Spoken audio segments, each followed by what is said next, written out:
नमस्कार, आपके साथ मैं हूं निकिता शर्मा। सुजस के खास कार्यक्रम हमारे सीएम में आपका स्वागत है।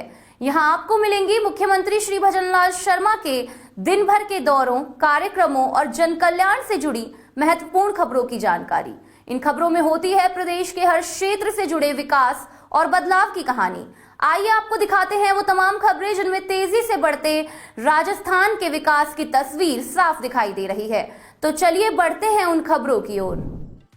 राजस्थान में नवाचार, टीम वर्क और टेक्नोलॉजी के जरिए सरकारी योजनाओं को प्रभावी ढंग से जमीन तक पहुंचाने पर लगातार जोर दिया जा रहा है। इसी सोच को आगे बढ़ाते हुए जयपुर में लोक सेवा दिवस के अवसर पर एक भव्य कार्यक्रम आयोजित किया गया। मुख्यमंत्री श्री भजनलाल शर्मा ने जयपुर के HCM रीपा में लोक सेवा दिवस के अवसर पर आयोजित समारोह में शिरकत की। इस दौरान उन्होंने सुशासन, नवाचार और फ्लैगशिप योजनाओं में उत्कृष्ट कार्य करने वाले लोक सेवकों को मुख्यमंत्री उत्कृष्टता पुरस्कार देकर सम्मानित किया। इससे पहले मुख्यमंत्री ने लोक सेवा दिवस से संबंधित प्रदर्शनी का भी अवलोकन किया। समारोह में मुख्य सचिव V श्रीनिवास समेत कई वरिष्ठ अधिकारी मौजूद रहे। वहीं शासन सचिवालय, पुलिस मुख्यालय और सभी जिलों से लोक सेवक वीडियो कॉन्फ्रेंस के जरिए कार्यक्रम से जुड़े। मुख्यमंत्री ने समारोह को संबोधित करते हुए लोक सेवकों के काम की जमकर तारीफ की। उन्होंने कहा कि लगातार मेहनत और बेहतर मॉनिटरिंग के चलते राजस्थान अच्छा प्रदर्शन कर रहा है।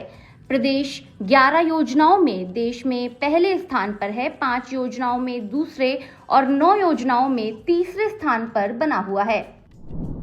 और मुझे आज खुशी है कि जिन योजनाओं राजस्थान को आवश्यकता है, मैं देख रहा था, हमारे आज उन्हीं को अवार्ड मिले हैं जो इस योजनाओं की इस राजस्थान को आवश्यकता है, देश को आवश्यकता है। उन्हीं योजनाओं को बढ़ाने का काम आप लोगों ने किया है, इसलिए आपको मैं बहुत बहुत बधाई देता हूं, शुभकामनाएं देता हूं। यशस्वी प्रधानमंत्री जी ने मिशन कर्मयोगी की शुरुआत इसी बदलाव के लिए की है, ताकि प्रत्येक लोक सेवक प्रशिक्षण प्राप्त कर लोक कल्याणकारी शासन में अपना बेहतर योगदान दे सके। आपको अधिकारी होने के अहंकार से मुक्त होकर एक कर्मयोगी के रूप में काम करना होगा। कई बार हम देखते हैं,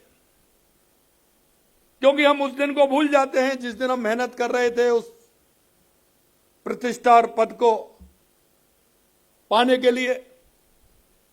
हम मन में, हमारे में विचार कई तरह के आते थे, मैं बनूंगा, ऐसा करूंगा, अच्छा करूंगा, समाज के हर हित में मैं भागीदारी बनूंगा।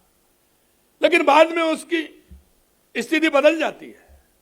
कहावत है ना, एक कहावत है कि काम परे कुछ और है और काम पछे कुछ और। यह कहावत हो जाती है। उस काम से पहले कुछ और बात होती है और काम होने के बाद कुछ और बात हो जाती है। तो इसलिए उन्होंने, देश के यशस्वी प्रधानमंत्री नरेंद्र मोदी जी ने कर्मयोगी की परिभाषा देते हुए उस काम को करना होगा, यह उन्हें संदेश दिया है। जब कोई गरीब किसान, कोई बुजुर्ग व्यक्ति या कोई बेरोजगार युवा अपनी समस्याएं लेकर अब आपके कार्यालय में आए, तो वहां से वो निराश ना लौटे। और निराश लौटने का कारण भी हम सभी को पता रहता है। उसके जीवन में हम क्या दे सकते हैं? हो सकता है आपके शब्दों से ही उसके अंदर ऐसी ललक पैदा हो जाए कि उसका जीवन आगे बढ़ जाए। हमारी सरकार की प्राथमिकताएं स्पष्ट हैं और मुझे खुशी इस बात की है कि हमारे सभी अधिकारीगण उस काम को आगे बढ़ा रहे हैं, क्योंकि 25 योजनाएं हमारे राजस्थान की ऐसी हैं जो पहले, दूसरे और तीसरे नंबर पर हैं। अभी CS महोदय बता रहे थे, 11 योजनाओं में हम देश में पहले नंबर हैं।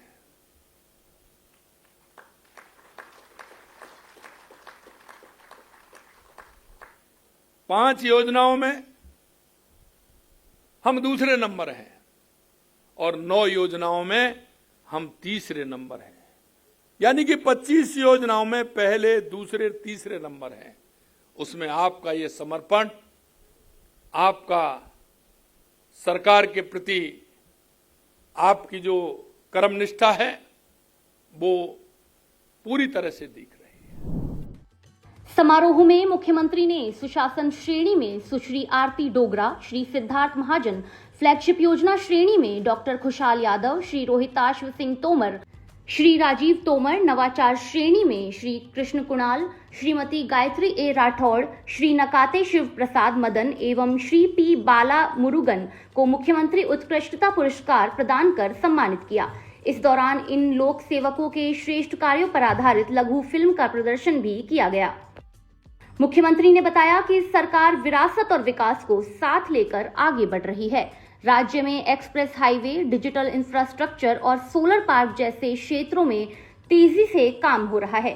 राइजिंग राजस्थान के जरिए निवेश बढ़ाने के प्रयास किए गए हैं, जिससे देश दुनिया के निवेशक राजस्थान में निवेश कर रहे हैं। हम उस विचारधारा के भाग हैं जो विरासत और विकास को साथ लेकर के चलते हैं। आप सभी ने देखा है राजस्थान में high speed express, solar park और डिजिटल इंफ्रास्ट्रक्चर का जाल भी बिछा रहे हैं। राजस्थान के विकास में निवेशकों का आकर्षण करना बहुत जरूरी है और आप देखेंगे कि राइजिंग राजस्थान हुआ, पहली साल किया, आप सभी की मेहनत थी, सभी डिपार्टमेंटों की थी और सभी डिपार्टमेंटों ने जितना है उतना किया। एमओयू हुए, धरातल पर भी उतरे, लेकिन उनको जो हमने किए हैं उनको कैसे धरातल पर उतर सकते हैं, ये बिना हमारे इनिशिएटिव के नहीं उतर सकते। हमें किससे बात करनी है? हमें वहां के उद्योगपतियों को बुलाना है। वोकल फॉर लोकल को हम कैसे आगे बढ़ा सकते हैं? देखिए, हमारा पहले गांव में हर सुविधा होती थी, सब कुछ बनता था और आज भी मैं कह सकता हूं कि वोकल फॉर लोकल का अगर ठीक प्रकार से हम उपयोग करें तो हम हमारे गांव को, हमारे कस्बे को स्वावलंबी बना सकते हैं। कभी कभी मैं कहता हूं, और आज भी जो हमारा विकसित ग्राम और विकसित बाढ़ का जो हमारा कार्यक्रम चल रहा है, 19 मार्च से जो प्रारंभ हुआ और हमारा 20 मई तक जो चलेगा, उसमें यही हमने कहा है कि हमारे गांव के विकास की कल्पना कौन करेगा, हमारे निकाय के विकास की कल्पना कौन करेगा। विकसित भारत 2047 में जब तक हमारे गांव का विकास नहीं होगा, हमारे निकाय का विकास नहीं होगा, तब तक संभव है क्या? हमें वहां की अर्थव्यवस्था कैसे हमको बढ़ानी है, वहां की उपयोगिता क्या है, वहां का लोकल प्रोडक्ट क्या है। हमारे यहां राजस्थान हर क्षेत्र से आगे बढ़ सकता है। हम देखते हैं कि हमारे मिनरल 85 प्रकार के मिनरल किस किस जिले में निकलते हैं और वहां क्या क्या बन रहा है, कृषि के क्षेत्र में क्या उत्पादन हमारा हो रहा है। हम टेक्सटाइल के क्षेत्र में हमारा गांव में क्या धंधा चलता है, क्या बन रहा है। हमारी मार्बल हो या स्टोन की कोई भी स्टोन हो, उसकी मूर्ति कहां बन रही है। हमारा पर्यटन स्थल कौन सा है जो हमारे वहां लोग देखने आएंगे तो उससे हमारे वहां के लोगों को रोजगार मिलेगा। बहुत सारी संभावना है। हमने उस ग्राम और बाढ़ में इन सबको लिया है, ग्राम विकास और बाढ़ विकास के अंदर। हम चाहते हैं कि वहां कैसे आर्थिक समृद्धि हो। हमारे यहां मेथी पैदा कहां होती है तो उसकी प्रोसेसिंग यूनिट कहां लगे, सरसों पैदा कहां होती है, दलहन पैदा कहां होता है। हमारा अगर गंगानगर अगर किन्नू होता है तो उसकी प्रोसेसिंग यूनिट किन्नू की अगर गंगानगर हनुमानगढ़ में लगेगी तो वहां के लोगों को रोजगार मिलेगा। जयपुर में लोक सेवा दिवस के इस भव्य कार्यक्रम ने एक बार फिर यह संदेश दिया कि सुशासन और सेवा भावना से ही अंत्योदय का सपना साकार हो सकता है। मुख्यमंत्री का लक्ष्य है कि हर योजना का लाभ अंतिम व्यक्ति तक पहुंचे और राजस्थान विकास की नई ऊंचाइयों को छुए।